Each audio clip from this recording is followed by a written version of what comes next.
Hello, welcome to the BioHome e-learning module.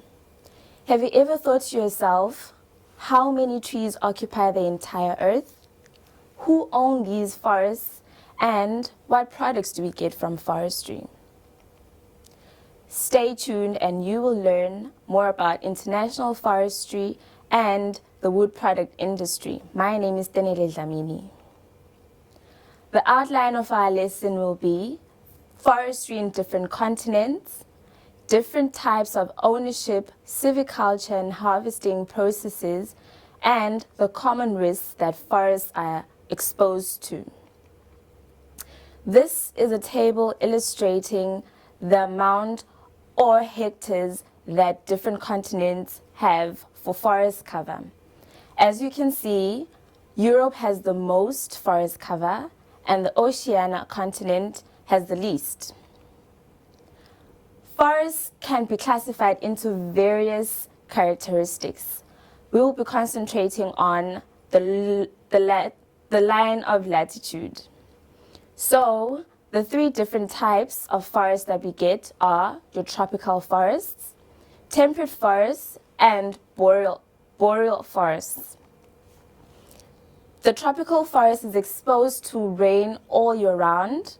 The boreal forest has trees that shed their leaves in autumn and change color, and the boreal forest has trees that have needle leaves that have little way of losing their water because there's little precipitation in this region. Another way to classify forests is by management. So we have natural forests and plantation forests. This is an illustration of how a natural forest looks like. So you have different trees of different ages, different species, and they're just planted anywhere. So there is no straight row, so trees just propagate naturally. We also have plantation forests, which are planted usually in rows, so they are uniform. They have the same species and they have the same ages most of the time. Forest products and services. Forests give us plenty of products and plenty of services. For instance, one of the forest products that we get brown wood, fuel wood in form of wood chips, wood pellets. We have sawn wood, which we get as planks for building, wood-based panels such as plywood, veneer, pulp, and recovered paper, as well as paper which comes as toilet paper or newspapers. This is an example of the different products we get from the forests. We also get services. So forests give us tangible and intangible benefits. One of the services we get from forestry is ecological services, such as climate stabilization. We get clean air, purified water, improved biodiversity, and a whole lot more. We also get NTFPs. This is non-timber forest products, and these products are extracted from forestry, but they are not timber. It's not timber, so it's anything else extracted from plantations or natural forests that is not timber, such as honey, animal products, edible plants, herbs, spices. We also get social services such as your recreational and leisure time or leisure areas. People can go cycling into forests, people can go hiking, people can have picnics there, as well as traditional uses.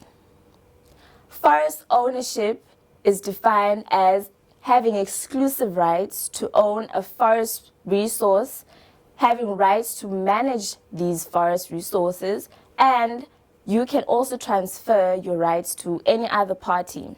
So, forest ownership is divided into two categories. First, public ownership. Second is your private ownership. The public ownership is also divided into different subsections, such as national level, sub-nation government scale, and your local government. Private ownership accounts for 720 million hectares, as opposed to public, which occupies most of the ownership in the entire world.